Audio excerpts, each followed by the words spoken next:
Crazy Joe, but now they can call me Batman. What up? Welcome back once again to the Necro Zoo.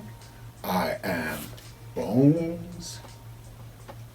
And in this one, we're going to go ahead and add one more figure to my McFarlane DC Multiverse collection.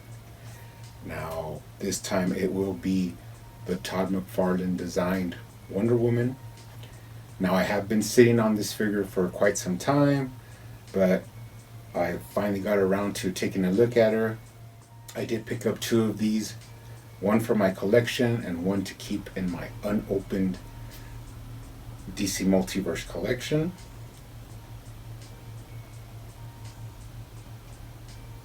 Now, this is a rather interesting figure because you could tell that there are some paint details that they wanted to go with, but they decided not to.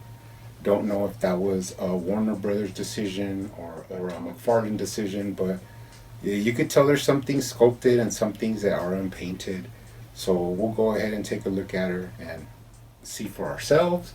Now, of course, first she does come with your standard black DC Multiverse stand. Now, not really needed, but sometimes useful. She also comes with her data file card. On the front there you do have some figure photography, and on the back you do have some information. We'll go ahead and add this to the collection.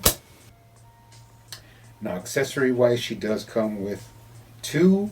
Up first is her sword, a pretty thick sword with the Wonder Woman emblem there on the hilt. Mine came a little bit crooked, but I'm not too sad about it because this figure, it's okay, but I mean, not really one I was anticipating. So she will be a nice addition to the collection, but she'll pretty much just be sitting up there on my shelf. But a lot of nice detail on this sword. Really cool, all the glyphs and everything that they have on the blade. Not really a big fan of like gold and silver, but this one does it pretty well. I don't know if I'll be repainting this, so we might be looking at that. Then she also comes with this pretty cool shield. This is probably the best shield I've seen come from McFarlane. It does have some like straps in the back so you could stick her forearm in there so she could hold it up. Pretty cool. A lot of nice detail on this one as well, even though it does have that gold and silver color scheme. But let's go ahead and take a look at her. Now, like I said before, this is a McFarlane designed Wonder Woman. Of course, that's why she has that like Valkyrie headgear just starting off, and then she has a lot of spikes. Pretty much coming from the mind of McFarlane.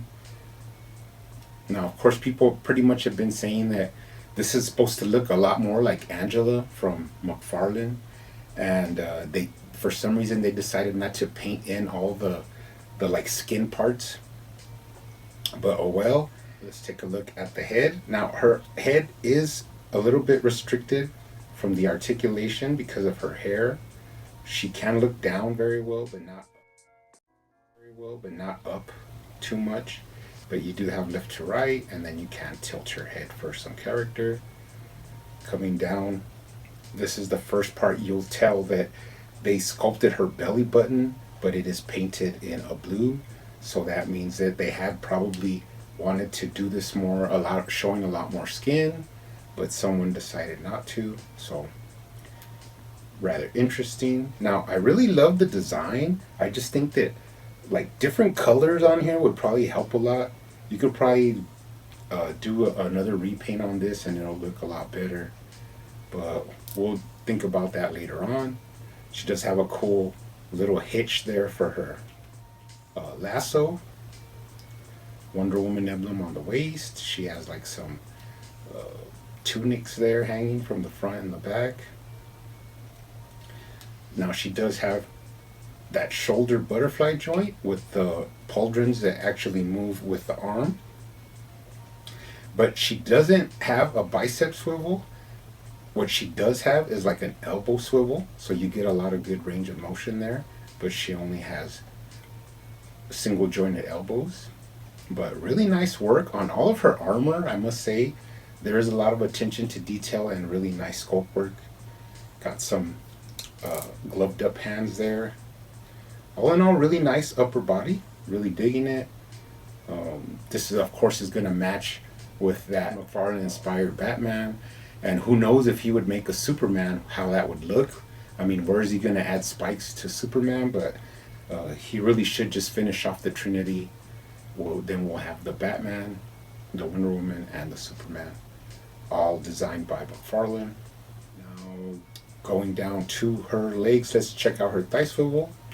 Rather interesting. She does have very good thigh swivel. And then, of course, she does have double jointed knees. And then left to right on her ankle joint. Up and down is a little bit restricted. The rocker's there, but you will have to manipulate the little socket there. And then she does have toe articulation. Check her out from the bottom. Like I said before, a lot of cool detail on these like shin guards and her knee pads and up and down her legs, but I just think showing a lot more skin would really help this figure out, plus some added details on the armor. But let's see if I do a repaint video on her.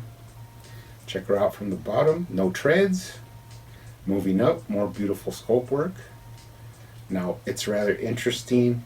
If you raise up her tunic, she does have more like sculpt work under there. Got that strap hanging from the back. Then you can see her nicely sculpted hair there. Pretty cool figure. Like I said before, not really something I was super excited about, but she does look really nice. Let's check her out next to the Batman designed by Todd McFarlane that I customized. I actually put like a clear transparent plastic on one of the lenses of his goggles. And then I repainted him, did a couple of different stuff. That's my custom one. And then next to my custom Last Night on Earth Wonder Woman, where I actually made her like more cleanly like bald. And then I added the scars to the side of her cheek and a couple of other little additions. And then let's check her out next to my custom repainted death metal Wonder Woman that I did in a silver motif instead of gold, and actually makes her like pop out a little bit more, which is pretty cool. Now before we go, let's take a look at this one again, because I actually did start repainting her. I just couldn't let it sit. I pretty much know I'm going to do a repaint video on her, but let's just check out the real quick changes I made right now, which is I painted the pegs silver and red because they were like mismatching on the original. And then I painted up her belt. There was a lot of like paint defects around her belt. I added brown, and then I added the little tip of the buckle on the end of her belt. Just filled in little things that were off for me. And then the main thing I did is I wanted to see actually how it would look if you actually paint it in where it's supposed to be showing skin. So if you look at the back, I did actually paint it from up top all the way down. And then on the sides. And then in the front where her belly button's supposed to be. Now, this was just a test to see if I could like match the skin tone. And it looks pretty good, so I might go ahead and actually do the rest of the figure. If you, like I said before, if you lift this up, you could tell that the skin tone is actually supposed to go like right above her bum. So I think she just looks better, like the way I know Todd originally had her designed to be like half naked. So I just think it would look a lot better. Let's actually get her sword in her hand. Looks pretty cool. And then her shield is probably the best part, because you just slide it in to her gauntlet like that. So all in all, pretty cool figure to add to the collection. Like I said, not really one of my most anticipated figures, but she's great nonetheless for the shelf. So she'll be going up there in the collection. Now, I'm pretty sure I'm going to be doing a full repaint of her, so we'll check that video out. I did, want to put some purple in her hair, some highlights, to make her hair pop out a little bit more. So we'll be checking all that out if I do, when I get around to like repainting her completely. But you guys keep hunting out there, keep collecting, keep customizing, and I will see you on the next one.